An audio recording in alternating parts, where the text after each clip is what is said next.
Madzulo abwino kwa inu nonse amene mukutionera pakali pano pa iHub online.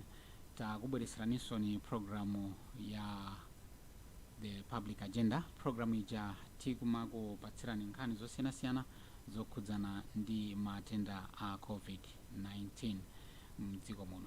Ndiye posachedwapa tikhale tikukupatsirani ndithu nkhani zosiyanasiyana zokhudzana ndi COVID-19 mdziko lino la Malawi. Ndiye ndikhale ndi anzanga posachedwapa amene akhale akutipeza kuti tikambirane zambiri zokhudza nkhani imene ili pakati pathu. Ndiye mwina podikirira kuti programu iyi imange maziko kapena kuti kumanga nthenje kwenikweni, ndiye kuti tikupatsireni kaye nyimbo imene anaimba Skefa Chimoto, nyimbo imene imatiphunzitsa zambiri zokhudza matenda a COVID-19. Kodi tiateteze bwanji, tiapewe bwanji, komanso koposaposa tidzisamalire bwanji pamene tadwala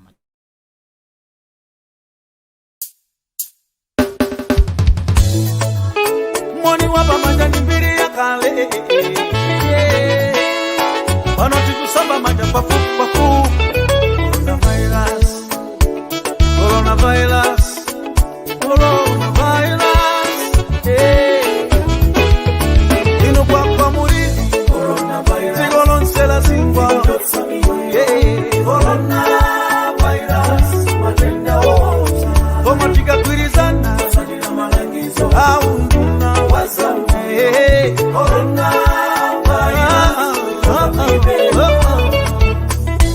Kugundishogosa mkulinga utamba Patiko pano pakwa mulili Watu muno tena yapiga Sinkamba kama jale Mazana kumaigo hakunja Sunziriga ni coronavirus Nikune na bano kuno Afrika Bafubi konse yapiga Malawi pofika lelo Nena bezega kale ni coronavirus Malawi samala Malawi jenjela Tiga pusa ditano se Isamba manja bafubi Kukwiritsa nchido soko Ibewe kumakala Pamamari jikulu Monga kumisiga ni mapala Isama kale moya nigana Oche pela wanimita Kaditi kumbazi sindikilo Tikale patoka osa inaenda Aunguna waza umoyo Havulengeza zaka pewede Ikama tenda sawa Ifedika mpatingo Ino kwa muridi Zigolonsela zingwa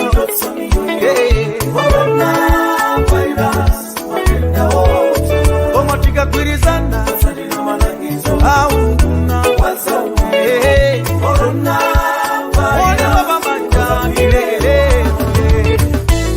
Marendawa amafala Kutela mumakololo mumalofu ni maminda Okosa mola kisiga jochinga Sojo kankamwa zisakwele Ibewe kupila bagamwa Ibewe kupila mpuno Maso mkudu Disana sambe manja disobo Ngari kunchiro mumapila ambili Kuli wino kugawa na mashifti Isebide dala kumalo Komwe kwa buka matenda we Tibalala nonse mulindi utindo Muone tete budi mugutide denda kumarendawa Tisamukuta ralanga ridilibe nzotira tezela Tibe weso upila masa moni wabamanda Gomala Malawi siri jede Ufuna kutanda ni marendawa Nakazi kitsa ndondo mego Ufuna kutetela ni marendawa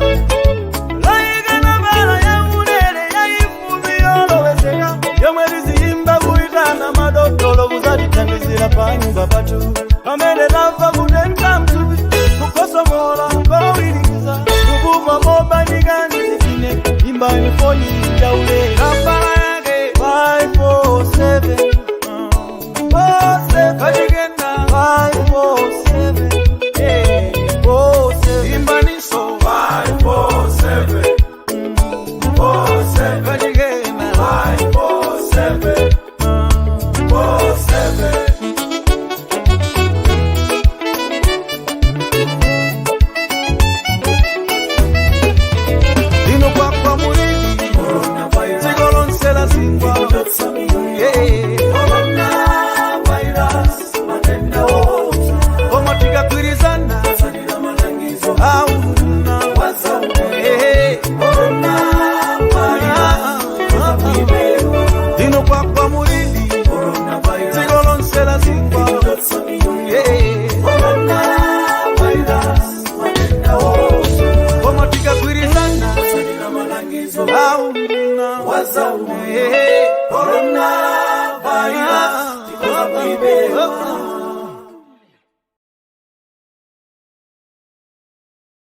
kuimba tu kwa Skefa Chimoto akuti coronavirus. Nyimbo imeneyi ndi nyimbo imene ikufotokoza kwambiri za matenda a COVID-19, matenda amene watu asautsa kwambiri.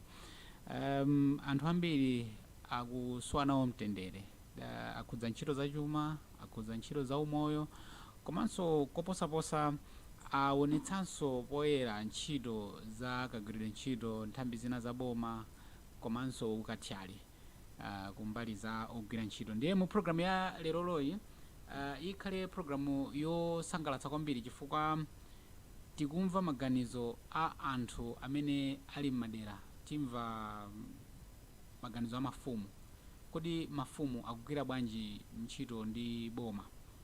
Ndiye anzanga anali otanganidwa kwambiri mkati mwa sabata imeneyi kupita madera osiyanasiyana mdziko muno, ku Mwanza akafikako, ku makamaka kumalira dziko lino ndi dziko la Mozambique pa Mwanza border, kumene takamva kuti kodi ntchito yochingamira kapena kulandira anthu amene akuchokera ku maiko ena ikuyenda bwanji. Komanso anzanga ena anakafika mpaka na kuchitipa komwe kumapeto a dziko lino ndi dziko la Tanzania, kumene akamvanso mmene ntchito akuzigwirira. Komanso anakafika ku Mchinji kwa TM Lonyeni, anakafika monga mudziwanso Mchinji ndi boma limene lili kumalire a dziko lino ndi dziko la Zambia, kumene konso akamva mmene zikukhalira maka ubale wa dziko lino ndi maiko ena, komanso chisamaliro cha Amalawi pofuna kuti apewe kulandira matenda kuchokera kwa anthu ena ochokera ku maiko akunja. Ndi imene tikhale tikuchitira pakali pano.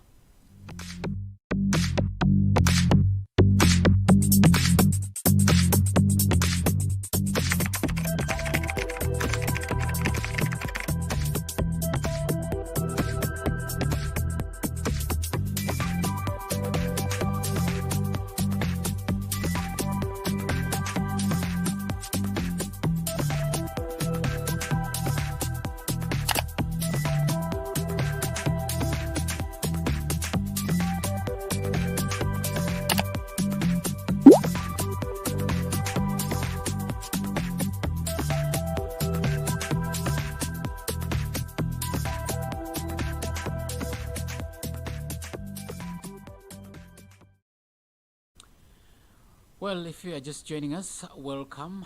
This is iHub Online, and we are bringing you this COVID-19 virtual town hall, courtesy of the international media support with funding from the European Union. And in this program, we get to know what's happening where in relation to COVID-19 in Malawi, and in particular, we would like to focus on the ideas that are not often in the media, the ideas that are not generally talked about, and those that are not usually perceived news sources, rather the alternative narrative in terms of the news discourse is concerned. So tonight we are going to take you to Mwanza border, where we're going to understand how the border facilitate the entry of people that are coming from other countries to ensure that the COVID-19 does not spread at an alarming rate from elsewhere. But also we get to hear stories from the border town of Mchinji, but also we take you down all the way to the northern region at Songwe border, where we border with Tanzania. You know, there have been interesting issues happening in Tanzania where the government has made an official position that there is no COVID in the country, and people are actually penalized for wearing face masks. And we are going to look at how secure or how our borders being managed to ensure that if at all that is the case in Mwanza, then how are we going to manage the pandemic in case it has an effect, if at all any. So we will take you to Mwanza, and without much ado, let me take you to Mwanza, where our team met the spokesperson for the Mwanza immigration authorities there, who happens to be Pascal Zulu. And the basic question was, how are they working to ensure that COVID-19, rather Malawi does not import cases of COVID-19 from other countries? As we know, many cases from this part of Africa have been imported from South Africa, and there is a new strain, which means that there have to be stringent measures to ensure that the strain does not impact on us as a country. So in Mwanza, the team, like I said earlier on, met Mr. Pascal Zulu, rather Inspector Pascal Zulu, and this is what he had to say. Yes, we've been told that here at Mwanza border, among the detainees, some tested positive. But as you might be aware that our constitutional mandate as a Department of Immigration and Citizenship Services focuses much on the enhancement of border security and safeguarding jobs of the natives. So on that one, I think I will not be able to say much, considering the fact that it's not our area of expertise. However, as a formation here in Mwanza, what we have done is like we are working more of a teamwork, collaborative, whereby smart sector, each and every department of the sector is involved in this work exercise. So what we normally do is like upon arrival of these detainees or any other traffic that comes in through this formation, first they go to our Port Health department where they are being informed or more of civic educate in relation to COVID-19 or any other diseases. And then afterwards, they're supposed to fill up the forms where all contact addresses, passport numbers, and all the details are written on that form. And then they're taken to the lab. Once at the lab, the test has been done. The lab technician, those at the lab, they're supposed to stamp that form, so that once they're done with him, they're supposed to give him that form to immigration. The other one left at the lab, the other one to immigration and other border formalities. So for us here at immigration, there is no way someone else could get into the country without getting stamped, without even having that authority from the lab. Just because we're doing this to make sure that this COVID-19 should not be imported in the country. As you might be aware, it's one of the deadliest viruses. So as a nation, we're not compromising anything. We'll make sure that we are trying to make sure that each and every health protocol is being observed. At this formation months, we started getting these detainees on the 23rd May 2020, and we have created a very huge number of Malawians, because the last cohort that was on 22nd January, we recorded about 20,182 Malawian detainees. The last 3 days we also had, we're expecting 21 buses with the detainees as well, and we were told that they're supposed to be 1,122 detainees. Unfortunately, of the 21 buses, only 18 managed to reach this formation, but we are told others are still on the way. They had some technical faults whilst in transit to Malawi. Now, of the 18 that we've cleared, we managed to process close to 1,106 Malawians. Now, considering the fact that the last cohort we had, the total number was like 20,192 plus the latest one, which is 1,106 detainees. In total, this formation, we can say we have cleared about 21,288 Malawian detainees. That's the status so far.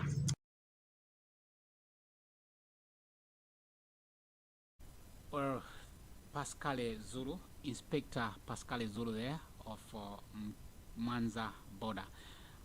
Well, as you can imagine, the number of people that have passed through Mwanza goes all the way to 20,000.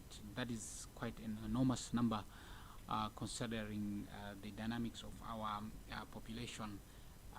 And also, like he said, there are other buses that are expected to come this way.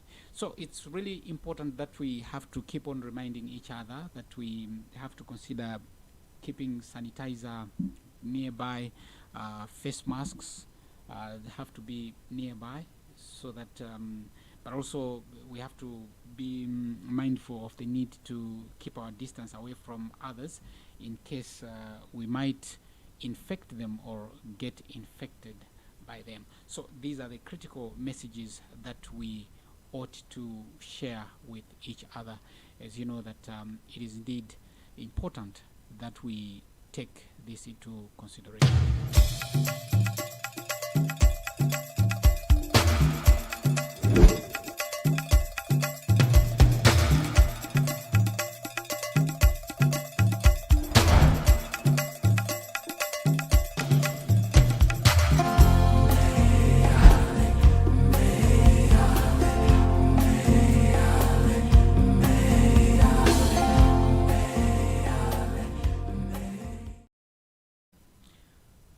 welcome. Well, I will be joined by my colleague, and she's already here. Welcome, Gloria.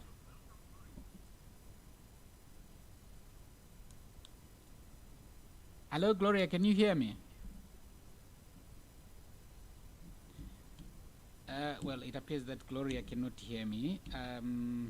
Well, I'll try to get hold of Gloria, but I can see you very well. I can hear you. Can you hear me, Gloria? Well, it appears that Gloria, as you can see, let me just put her on full screen there. There she is, but it appears that she has issues with her audio. But then we'll get to the bottom of that very soon. Meanwhile, let me give you more of what we heard at Mwanza. Ndetu ruankhana athu anathamanga madera osiyanasiyana a mdziko lino kuti amve kuti zinthu zikuyenda bwanji makamaka ku zipata za dziko lino ndi maiko ena. Ndiye mzanga Gloria Masanza Kanyang'wa ndi amene anawunikira zimene zizi komanso maulendo enawa anachita ndithu ndiyeyo kulankhulana ndi mafumu madera osiyanasiyana. Ndiye akhala akubwera Gloria yo wabwera komano tikuvuta kuti timvane. Ndiye tikhale tikumvana posachedwapa. Ndiye tikachita moteromo Gloria uja akuoneka ngati wafika. Ndiye tione ngati tingakwanitse kuti tiyankhulane naye. Hello, Gloria. Akuoneka kuti Gloria wabwera komano tivutikabe kuti timvane. Tikudikira zimenezozo mtolankhani wathu anafika ku Mwanza ku boda kumene anafunsa adindo oyang'anira pa chipata cholowera mdziko muno kuti kodi ntchito yawo igwira bwanji. Ndizoona kuti timakusidwa kunena kuti kumakhala macases amene onena kuti anthu apezeka positive, koma monga mukudziwa ngati ife anthu ambi aona zolowa ndizotuka imene immigration focus yathu kwambiri makhala yokhudza ndi chitetezo kwa anthu amene amabwera mdziko mwathu muno. Komabe ngati ndondomeko imodzi imene tili ngati imene akhazikitsidwa kuno ku Mwanza as multi-sector titakhalira pasi tinonikira kunena kuti tigwire ntchito ngati anthu amodzi chokera chona kuti ndayi isafika kuno dziko la Malawi. Ndiye kwakukulu kumene akugwira ntchito kwambiri imene enda zathu achipatala amene amapasa guidance imene tingachitire kuonetsetsa kunena kuti nthenda imeneyi isalowe mdziko muno. Ndipo anthu amene akafika ndoti amafikira kwa zathu ahealth amene amatenga data yawo kumene kuchokera kumudzi kwawo no contact address, then amapita ku lab. From ku lab matesti osakachitika, then that form imapangidwa stamp bwera kwa ife kwa immigration kuti pangashiwa kuna kuti munthu jadzera ma process awo onse. Zimene zikachitika pamene ife munthu chitapata kuona kuti mtindiri kunowera. Ndiye ndi process inoti kwina konseko maboda process ife nanzathu ayimwala ndi even katundu wa munthu uchinji sanachitike amunthu soka zakhala pamene wadinda kusonyeza kunena kuti zonse zili bwino. Exercise zimene ngati kuno chipata chino cha Mwanza kulandira abale yathu chomwe South Africa namba kwa 23 May 2020 ndipo kuchoka 23 May kufika pa 22 January nali ndi amalawi amene abwera mdziko muno kwana 20,182 ndipo dzana limene pa 7 February 2021 lapa tinaenda sonzeka za dziko lino zimene okhala mabasi 21. Unfortunately anthu amene wabwera mabasi 18 tukuzidwa from anzathu afulani affairs kuna mabasi ena awiri atatu amene anali mavuto ina njira ndipo akhala akubwera kumpano. Komano so far mabasi 18 amene tapanga clean tapanga process amalawi kwana 1,106 iti ngamba matotals amene nawo 20,182 plus 1,106 amalawi wonse amene pa chipata chino cha Mwanza kufika tsiku la lero ndio neno kuti tapanga process amalawi kwana 21,288.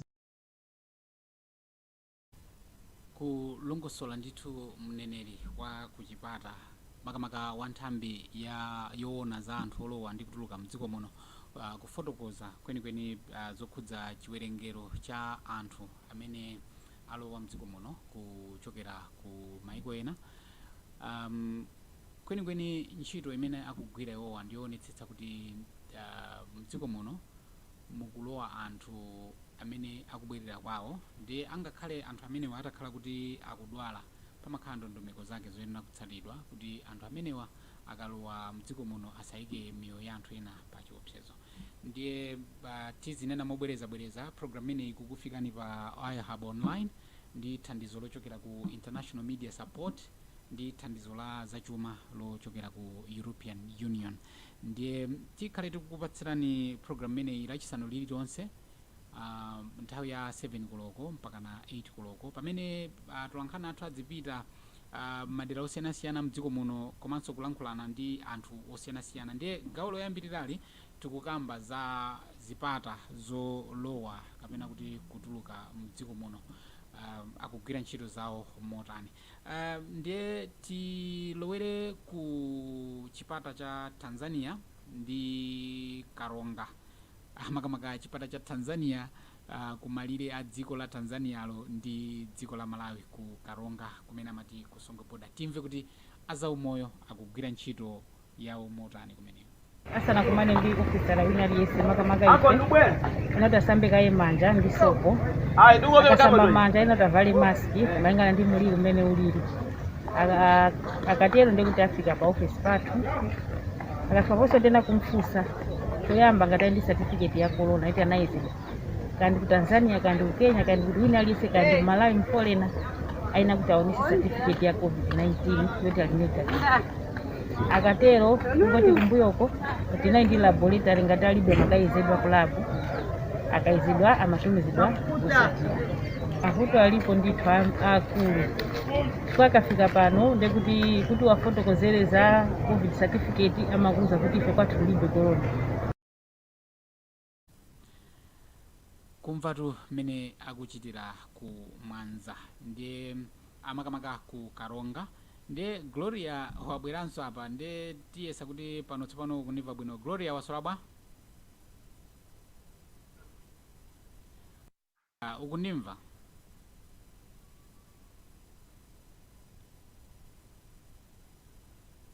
Gloria ndithu zikuoneka kuti zikutivutirapo komano tingopitiriza kuti pamene akulinganiza kuti timvane bwinobwino tikhale tikupitirira ndithu kukupatsirani zimene tinakukonzerani. Well, in this program, like I said earlier on, we traveled and talked to those that are responsible for managing those that are coming from abroad back home or visiting the country, and these are either immigration authorities or public health authorities. And our reporter who traveled to Karonga managed to speak to a public health authority, and this is what she had to say.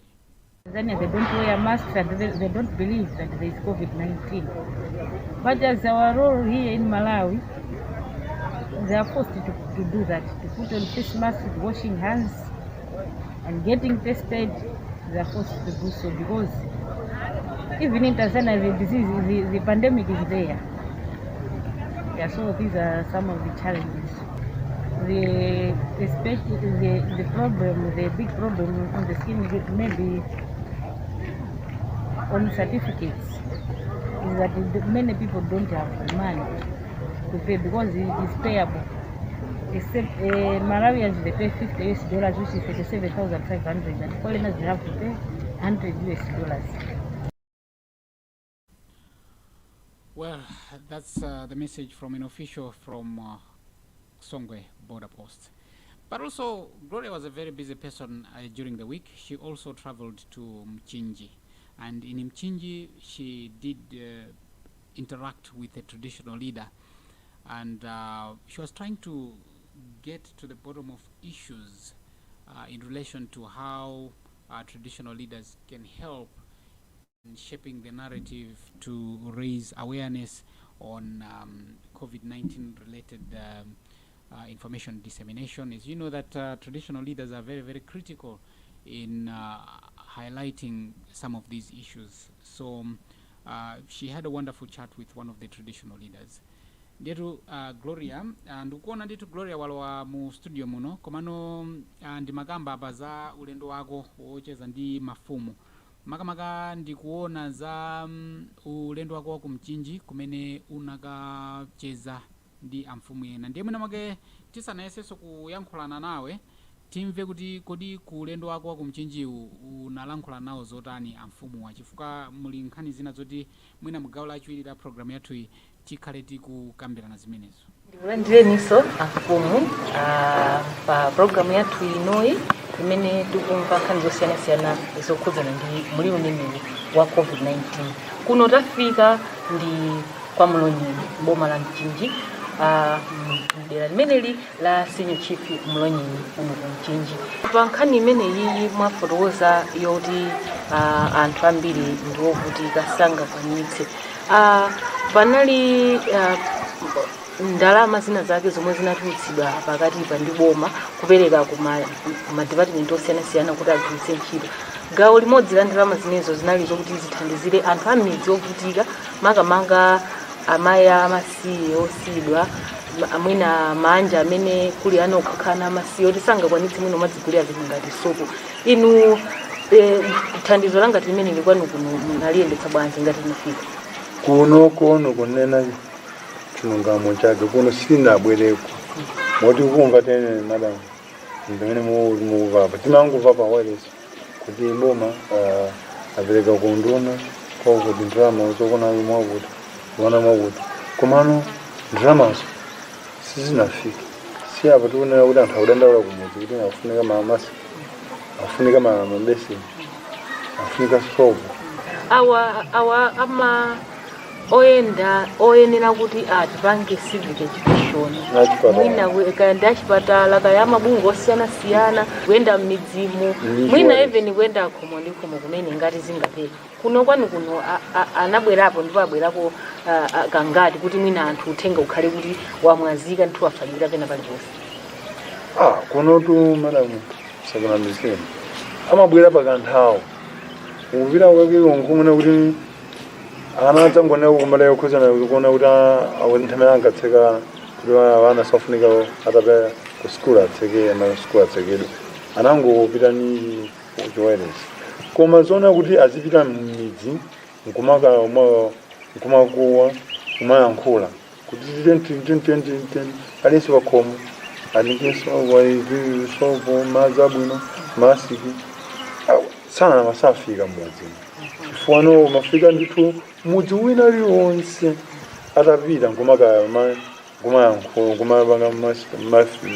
mafurokozera anthu kuti mwina anthu amene satha kuyenda uthenga umene watani awafikire kusenzera kuti ntchito idakalipo bendi ntchito ilipo yosambapo. Chabwino mwina ndimalize kwenikweni ndi kuti boma la Mchinji kuno kwa Mlonyeni tiliko ndi malire ndi dziko la Zambia. Tili pa chiopsezo chotani amene timakhala m'malire. Border patrol mmene sakumachitika ku malire mwanu? Pakati apa anadzabwera kwa ame anadzabwerako kumano apangazinde mafuna tipempheso kuti aziba panga fufufupi. Ndakuthokozani Senior Chief Mlonyeni kuti munatilola ngakhale mwakanthawi kochepa kuti mulankhule nafe, mwatipatsa nkhani zikuluzikulu, tawunikira naso ma areas akuluakulu amene ndikhulupirira kuti ndiofunika kwambiri kuti anzathu kulikula boma akazimvera zimenezi temwina kuchitapo kanthu. Zikomo kwambiri Senior Chief komanso nduna yanu kuti munalipo kuti thandizira kuti nkhondo imeneyi yomenyana ndi COVID-19 tonse pamodzi tili pambana. Zikomo kwambiri Gloria. Ameneyo ndi Gloria Kanyangwa Masanza Kanyangwa. Kukamba ndi mfumu yaikulu Mlonyeni kuchokera ku Mchinji. Ndizo khudza kwambiri kuti nkhani zina zimene tikuzimva makamaka tikabwerenga mu news kapena tikamvera pa wireless tikumamva ndithu kunena kuti boma laika ndalama zochuluka kwambiri kuti zigwire ntchito yotumikira kapena kuti yothandiza anthu kuti alewe matenda amenewa kapena adziwe zambiri zokhudza matenda amenewa. Komano zikuoneka kuti zina mwa ndalama zimenezi zikupita matumba mwa anthu komanso ntchito yophunzitsa anthu sikufikira makamaka m'madera akumudzi. Ndi izizi zitha kuti psinja kwambiri. Gloria, mwina tiyesenso kapena mwina ukundimva iweyo unakumana ndi amfumu kapena kuti mafumu actually pala amfumu yenanso amene video yawo tikena kuti tisewere apa amene unakumana nawo. Komano mwina pakali pano chifukwa choti amfumuwa afotokoza nkhani yakuti ikusiyana ndi zimene mwina tikumva ku town kuno kunena kuti boma likutuma anthu kuti akaphunzitse anthu koma anthu akuti sakufika ku madera akumudziko. Ndiye ngati ukundimva pakali pano Gloria, za nkhani imeneyi imene umalongoso umakambirana nawo inatuluka bwanji? Tatifotokozera zambiri za nkhani imeneyi mukucheza kwanu.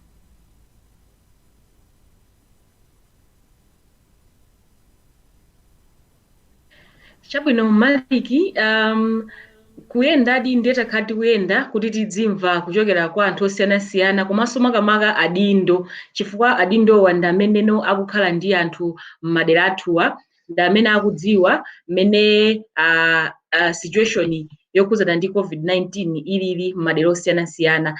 Ndiyeno ndisanapite ku mchinji ndinacheza ndi amfumu akapanda. Amfumu akapanda ndi village head amapezeka mdera la TA Maliri mboma la Lilongwe. Iwowo kwambiri chidandaulo chawo pakudandaula kupatula kuona kuti anthu kagwiritsidwe ntchito kama maski sakugwiritsa ntchito mamaski kwenikweni, ndipo actually kuti anthu sakumvera kwenikweni malamulo onena kuti anthu tizivala mamaski komanso kuti tidzisamba m'manja, even zona kuti tidzitalikirana zimene anthu sakupanga. Komanso chomwe chinawadandaulitsa kwenikweni amfumuwa ndichonena kuti pakumveka mphekesera yonena kuti kuma konsolo kunabwera ndalama zonena kuti zizithandizira anthu amene ali ovutika komanso mwina achikulire. Ndiye zimene zizi ngati iwo mafumu amayembekeza zoti mwina ayitanidwa ku council ngati mmene amakhalira ngati kaya ndi council meeting jakuti akakambirane zosiyanasiyana zokhudzana ndi maderawo, koma nano kuti zimene ziyazo sizinachitike mpaka na tsiku la lero amangomva kuti akuti kuli ndalama zoyenera kupita kwa anthu olumala, anthu ovutika, achikulire, komanso mwina manja omwe kuli ana okhaokha, makolo anamwalira, ana amasiye, zonsezo amangomva kwa anthu mwina amangomvera mawayiresi. Zimene zizi ndi zoti ndi zinthu zinanso zomwe zikukhumudwitsa pa ntchito imene yolimbana ndi mliri wa COVID-19. Kuyankhula umene kuko anayankhula ndi amfumu akapanda amene ali mu dera la TA Maliri boma linolira Lilongwe. Maliki. Zikomo kwambiri Gloria, chifukwa cha zimene watifotokozerazo nthauziratu kapena kuti zikuonetseratu kuti pali ntchito yayikulu yoti igwiridwe, chifukwa chakuti zimene tikumva kunoko ndi zimene zikuchitika kapena kuti zimene mafumu akufotokoza zikusemphana. Ndiye nthawi inayache pamene timakambirana unazakambanso za nkhani ya ntchito ya mphamvu ku anthu, mwina ulongosolenso kuti kodi kumbali ya mafumu akuti chani makamaka potengera nkhani ya mphamvu ku anthu, chifukwa tikunena nkhani yomweyo ya mphamvu ku anthuyo zikumvekanso kuti makamaka pa nkhani ya 6.2 billion imene yamveka ija kuti ndalama zimenezi zathera m'mathumba mwa anthu kapena kuti akuziganizira kuti zathera m'mathumba mwa anthu.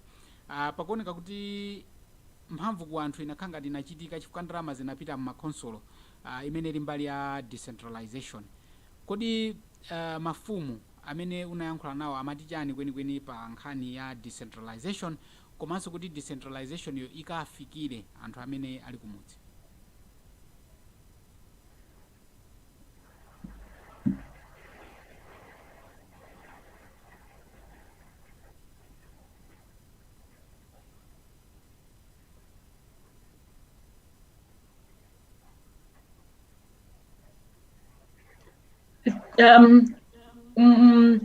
Ndikhozanena kuti nkhani yokhudzana ndi mphamvu ku anthu mafumuwa amayimva ndipo amamvetsetsa kuti kwenikweni chomwe chikuyenera kuchitika ndi chani. Komano chimakhala kwa iwowa kuti ndi chodabwitsa komanso kuti sakumvetsetsa kwenikweni kuti mphamvu zawo zili pati, udindo wawo ngati mafumu ndi utiwo, chifukwa chokuti ngati ndalama zikutuluka kuchokera ku central government kulikulu la boma sizikufika akaya zafika pa malocal councils, koma kwa iwowo ngati mafumu amene amayimirira anthu sizikupanga trickle down. Ndiye kuti kwa iwowo program ya mphamvu ku anthu ndeti sikuyenda bwino, sikupita patsogolo komanso sikubala zipatso. project ya mphamvu ku anthu imanena kuti anthu eni ake pa ground adzipereka maganizo awo kudzera mwa mafumu awo ndi kumapita kutsogolo. Mafumu azitenga maganizo anthu aja kupita nawo ku ma meeting ama council kuti council ikamapanga maprogramu ake okhudzana ndi kaya pa district pawo boma lawolo zizikhala kuti ndi zinthu zomwe anthu akumene koko akufuna, osati central government ibweretse ma ideas tiyelekeze ngati boma lino la Lilongwe ndiye kuti kulikulu la boma apange ma ideas kuna kuti kulilongwe tifuna tipange zakuti pamene mwina anthu a boma la Lilongwe zimene sakuzitani sakuzifuna. Ndiye project ya mphamvu ku anthu imapereka mwayi kuti aini ake mmakomo mu midzi ma community adzipereka maganizo kuna kuti ife kwathu kuno tikufuna mutatipangira chakuti ndiye kuti akazitenga zimene ya mafumu makansala kupita kukakambirana at council level ndiye zizipangidwa zinthu zimene aineka kufunazo. Ndiye project iyi ntchito iyi ya COVID-19 kupanda kumamva maganizo kuchokera kwa anthu eni ake komanso kuti zinthu zomwe mukunena kuti ndi zinthu zoyenera kufikira anthu pamudzi zinthu zimene sizikuafikira. Mafumu akunena kuti pamenepo ndiye kuti ntchito ya mphamvu ku anthu ndiye kuti ilibe tanthauzo lina lililonse, ndi chimodzimodzi mphamvu zikhalibe kuoma bomalo lidzipanga ma decision imene lolo likufunira. So akukhalabe akumadandaula mafumu una kuti ifeyono ndiye tangokhala sitikudziwa nokuti tayima pati chifukwa anthu akumabwera mwina atiuza izi tifuna zakuti mukapita uko mukati nenere zakuti tikapita kuja zinthu sizikuchitika uko kumabwera ma issues anthu wina mwina kunena kuti akuti kwabwera ndalama ziyesono sizikufikanso kwa anthu aja. Ndebe ntchito yolimbikitsa project ya mphamvu ku anthu ndiyo yokhala ngatibe kuti yangoyimabe pamodzimodzi sikupita patsogolo kwenikweni. Ndikhoza mwina kunena mwachidwe choncho kuchokera mmene ayankhulira mafumu amene ndacheza nawo kunena kuti project imene ya mphamvu ku anthu ikanatidi izichokera pa ground chifukwa yoti kubwera kwa COVID-19 kwabweresadi ma problems, kwabweresa mavuto, kwabweretsa ma challenges makamaka kwa ana amasiye, amayi osidwa, anthu ovutika olumala amene oti mwina kugula maski kumene sangakwanitse, sopo oti adzisambira m'manja pafupi sangamakwanitse. Ndiye mwina anakati azitithandizirako ndiye kuti mavuto amenewo akapereke kwa amfumu ndi makansala awo akapita ku meeting ya council adzikakambirana zinthu zimene zija kuti boma likamapanga lilizi ndalama adziapatsa kuti ndalama izi mungapangira zakuti koma akamapanda kupanga kuwapatsa mpata anthu aini ake amalawi eni ake pa ground kuti adzipereka maganizo ngati amenewo ndiye kuti sitikupanga phindu komanso sitikupititsa patsogolo project imene ija ya decentralization imene kuti mphamvu ku anthu. Mwina mwachidule ndilekere pamene pokumalike. Papa ndikukumbukiranso Gloria kuti timawunikiranso makamaka nthawi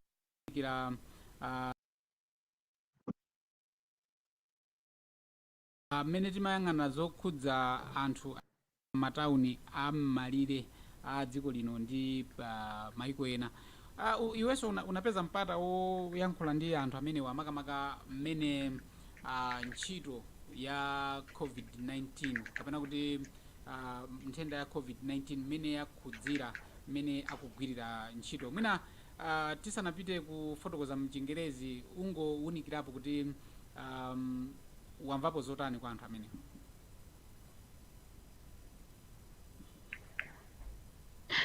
Tabwerezanso funso Maliki.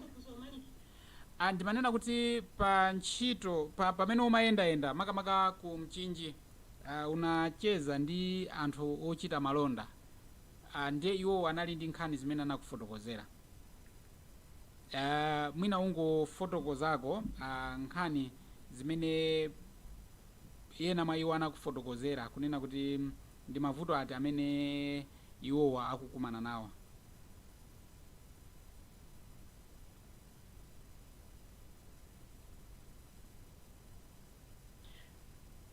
Ndikukhulupirira ngati ukufunsa zokhudzana ndi anthu ochita malonda in relation to kutsekedwa kwa maboda a dziko lino la Malawi chifukwa choti tilimbikitse ntchito imene yothana ndi kachilombo matenda amene wa COVID-19. Ndinacheza adi ndi anthu angapo kwambiri chomwe ndachiona ndiona kuti pa Chingerezi mwina tikhoza kunena be maonena kuti despair kunena kuti anthu ndiwokhumudwa ndiwokhudzidwa alino ngati kungoyima ngati pa crossroads kuti sitikudziwa kuti kodi mawa ali balanji, kodi tikulowera kuti, kodi tikupita kuti, chifukwa chokuti anthu ambiri mdziko mwathu muno amadalira kupanga mabizinesi osiyanasiyana. Ena mwa mabizinesi amenewo amakhala kuti anthu akuyenera kutuluka mwina mdziko muno kupita kwagula zinthu zosiyanasiyana maiko akunja amene atiyandikira ngati mwina Tanzania, Zambia, Mozambique, mwinanso Zimbabwe kamenenso South Africa. Ndiye kumene nalowera ineyo kumchinji nakumana ndi a business angapo boma la mchinji kumbali kwina amawandikira nako ndi Mozambique, mbali ina anawandikira nako ndi Zambia. Then macheza be ndi anthu azamalonda amene amatuluka maiko kupita maiko amene akagula zinthu. Zinali zinthu kwa iwo ene aka business zomvetsa chisoni kuna kuti titsekereni cha maboda boma linangotseka nkusapereka mwina alternative kunena kuti mmene tatseka mabodamu ndiye kuti mwina ngati populumukirapo tiye ndithandizane kupanga zakuti zimene sizinachitike. Boma linangotseka maboda kunena kuti Malawi musatuluke kunja kuopa kuti mukamabwera kumeneko mwina mukabwera ndi kachirombo. Ndiye mabizinesi anthu ambiri alowa pansi. Koma chinthu chachikulu chomwe chili kwa iwo anthu a business chodandaulitsa ndi kusowa kwa mabizinesi ngongole zopangira business. Anthu ambiri akudandaula kunena kuti sakukhala ndi mwayi okuti apeze ngongole kuchokera ku boma. Anamva kanthawi kena boma linanena kuti lidzipereka ngongole kwa anthu a business, koma zimene zijazo mpaka napano sizinachitike. Ndiye ndi zomwe zikhala zodandaulitsa kuti chabwino akanakhala kuti atipatsa mwayi wa ngongole, ndiye kuti tinakamatha kumagula zinthu kudzera pa makina a internet. Chifukwa masiku ano I think tikulimbikitsika kwambiri kumagwiritsa ntchito internet ngati njira imodzi yopangira ntchito zosiyanasiyana kandi business kandi ntchito za office kumene tizigwira ntchito tili pa makina a internet. Ndeno akunena kuti business yathu yalowa pansi, capital yathu yachepa, ngongole palibe, tikukanikanso kuti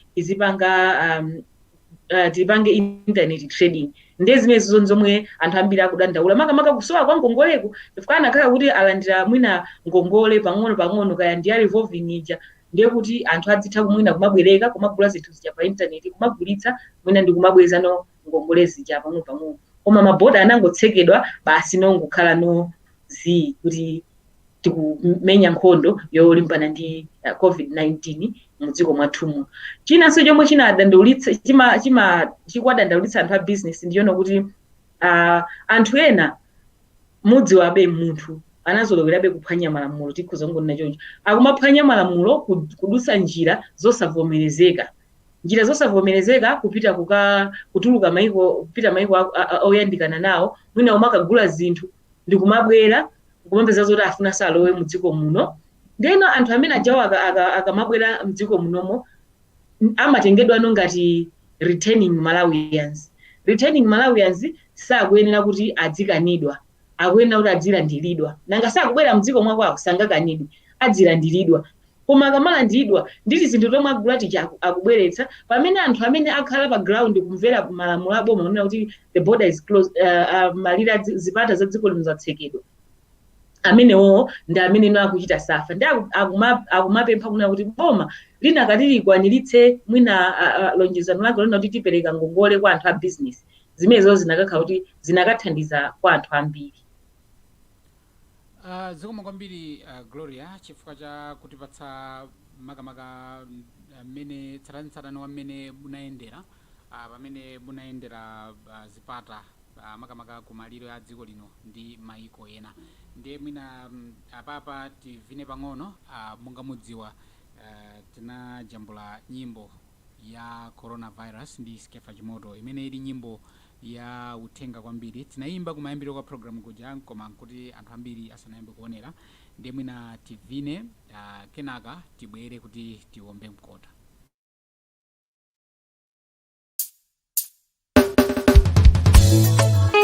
Moni wapa majani mbili ya kale manja pafu pafu. Coronavirus, coronavirus, coronavirus. Hey. Ino kwa muridi, coronavirus. Zigolonsela zingwa. Hey. Coronavirus, matenda wote. Omatika kwirizana, au nduna wazamu. Hey. Coronavirus. Ukundisogosa nkulinga utamva padziko pano pakwa mulili watu muno ntenda yapiga sinkamba kama njale mazana kumaiko akunja zunzika ni coronavirus ndikunena pano kuno ku Afrika pafupifupi konse apiga Malawi pofika lero ena apezeka kale ndi coronavirus Malawi samala Malawi chenjela tikapusa titano se Samba manja bafubi kugwiritsa ntchito soko ipewe kumakhala pomwe pali chikulu monga kumisika ndi mabala tisamakhala moyandikana ochepera wanimita ngati tikumva zizindikiro tikhale patoka wosayendayenda aunduna waza umoyo akulengeza zakapewedwe ikamatenda opsawa ife tikampa tingo ino kwakwa mulidi Zigolonsela zingwa. Coronavirus, matenda wote. Omatika kwirizana, au nduna wazamu. Coronavirus, wana baba manjani. Marendawa amafala, kutela mumakololo mumalopo ndi maminda. Okosa mola kisika jochinga, sojo kankamwa zisakwele. Ibewe kupila bagamwa ibewe kupila mpuno maso kwa maso mkudu tisana sambe manja ndisobo ngati kunchito mumapila ambiri kuli bwino kugawana mashifti tisepite dala kumalo pomwe kwabuka patendawe Opila nchito ntibadalana nonsamuli ndi utindo muone tete budi mukutetedeza kumarendawa tisamukuta ralanga ririlibe nzotiretezera tibewe sokupila maso maso moni wabamanja Gomala Malawi sili jede ufuna kutanga ndi marendawa nakazi kitsango ndomeko ufuna kutetela ndi marendawa Laigana bala ya ulele ya ifumi yolowezeka yomwe lizimba kuitana madokolo kuzatithandizira panyumba patu pamene tamva kutenta mtupi kukosomola kowirikiza kupuma mobanikani zikine imba imefoni ya ulele nambala yake 547 kachikenda 547 imbaniso 547 kachikenda 547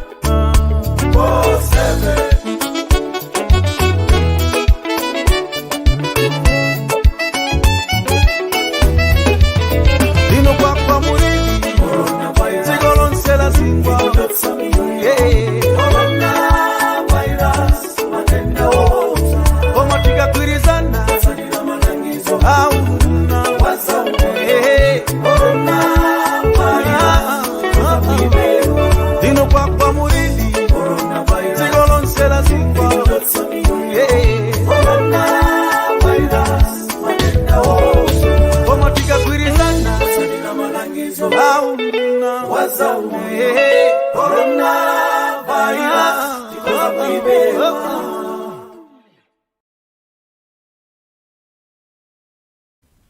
ameneyo ndi Skefa Chimoto ndi nyimbo yake ya coronavirus.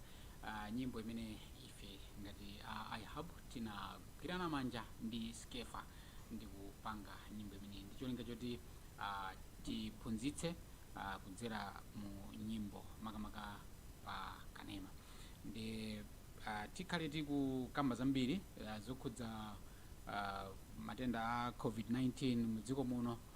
Iyi ndi programu yachiwiri tangoyamba kumene ndipo tili ndi chiyembekezo kuti programu imeneyi ikhale ikuchitika kwa ndi thandizo lochokera ku European Union kudzera ku bungwe la International Media Support, bungwe limene limathandiza nthambi kapena kuti ntchito za atolankhani aliyense payekha kapena mabungwe a atolankhani ndi cholinga choti awatukule komanso kuti kudzera mu ntchito ngati imeneyoyo atukule liwu la nzika za mayiko.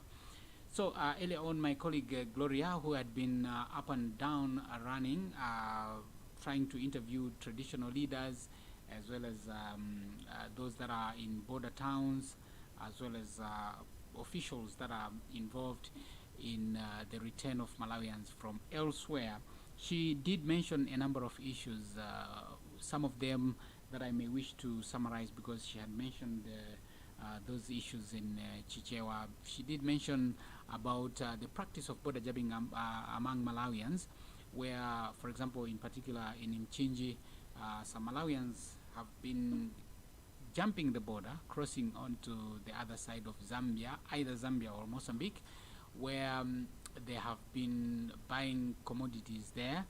But when returning, they would use chartered routes, but also there have been others that have been using uncharted routes upon return. So she says that this has been forced by the economic challenges that those people are facing, but then it equally imposes a major challenge on the country, because when people use uncharted routes, it means that they filter into the country unnoticed, and as they sneak back into the country, they may tag along COVID-19, which may endanger the broader population. But also, she did mention that traditional leaders, particularly in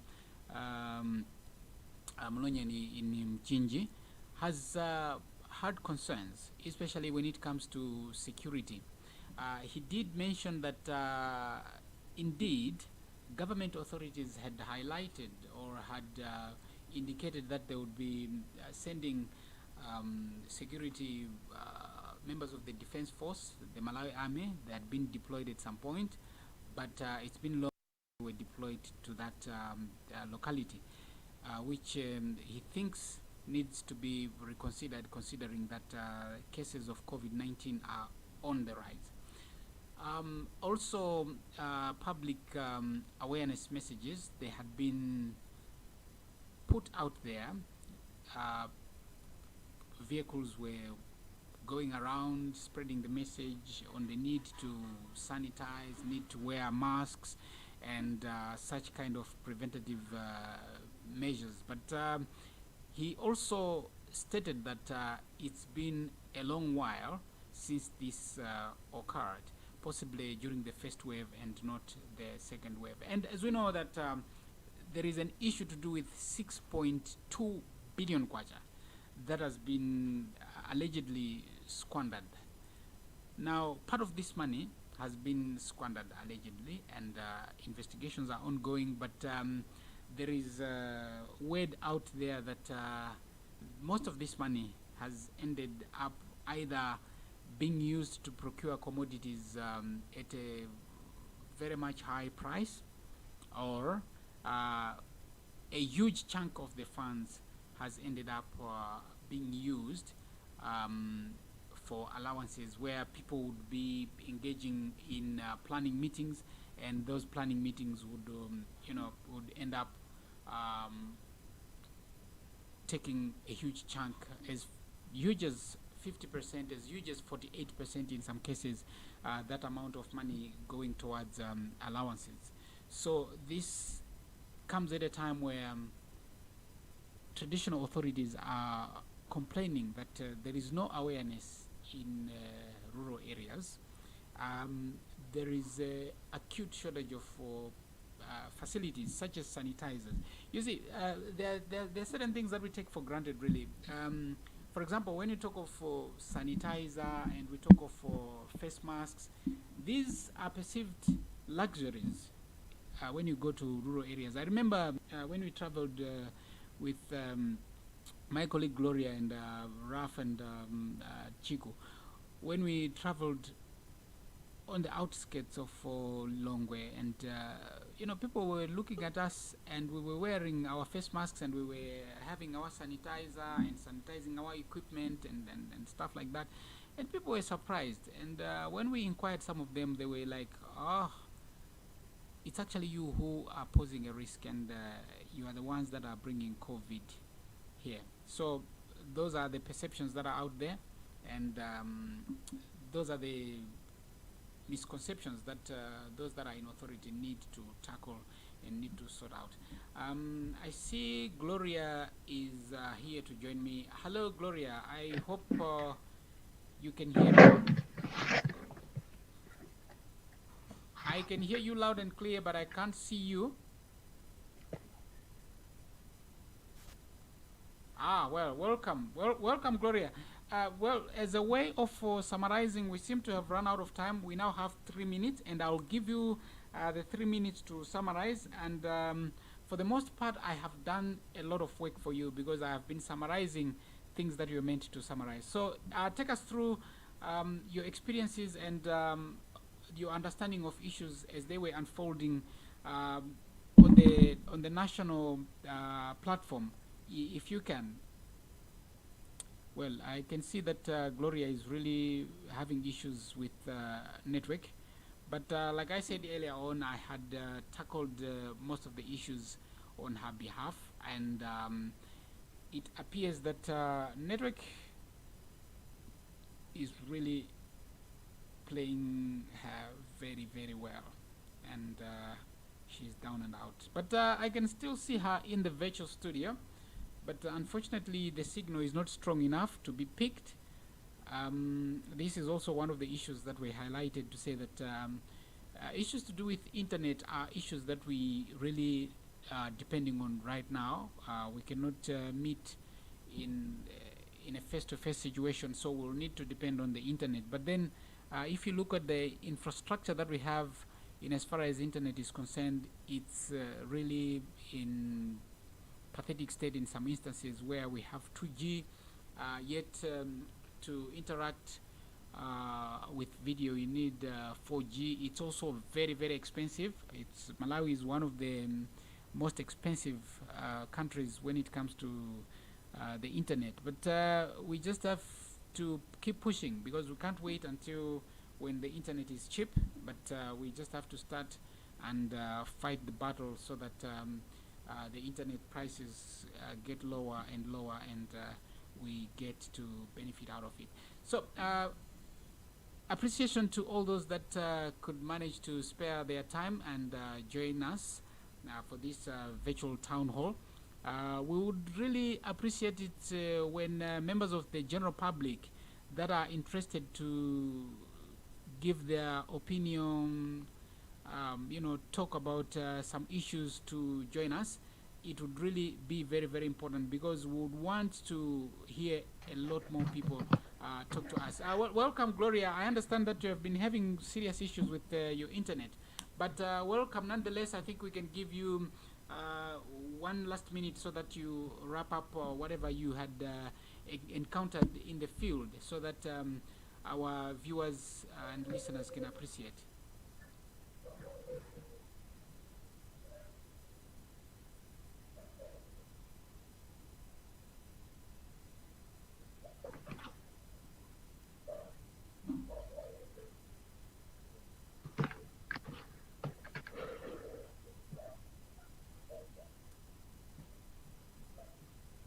Gloria, can you hear me? I can see you, Gloria, but can you hear me? Yes, I can hear you now. Perfect. Okay, I say you should just wrap up since we are out of time. I understand. Yes, Malik, I can hear you. Yes, please. If you may wrap up, please.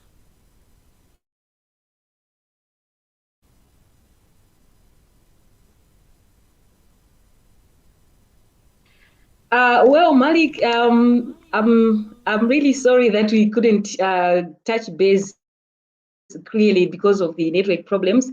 But just to wrap up, because I can see we are running out of time, the battle against the COVID-19 pandemic is really facing challenges, especially in the rural communities. From the chiefs that we have met in Lilongwe and in Mchinji, I spoke with Senior Chief Mlonyeni, who is right in the border with the Zambia, and I also spoke with a village head woman Kapanda of Traditional Authority Malili in Lilongwe. What we are getting is that there is less awareness among rural communities. For example, when we went to TA Mlonyeni in Mchinji, the chief there said that he can't remember the last time that health authorities went to the area to conduct an awareness campaign. Another usage of masks. We from observation in all these areas that we went, we didn't see a lot of people putting on masks, and it turns out actually that people are thinking that those that are putting on masks are the ones that have coronavirus. We went to another village right inside TML, Traditional Authority Maliri here in Lilongwe. We met people actually saying, pointing at us, saying, those are the people that are bringing coronavirus to our area. So awareness is still a problem, and there is a lot that authorities and I think everybody else that is in the know have to do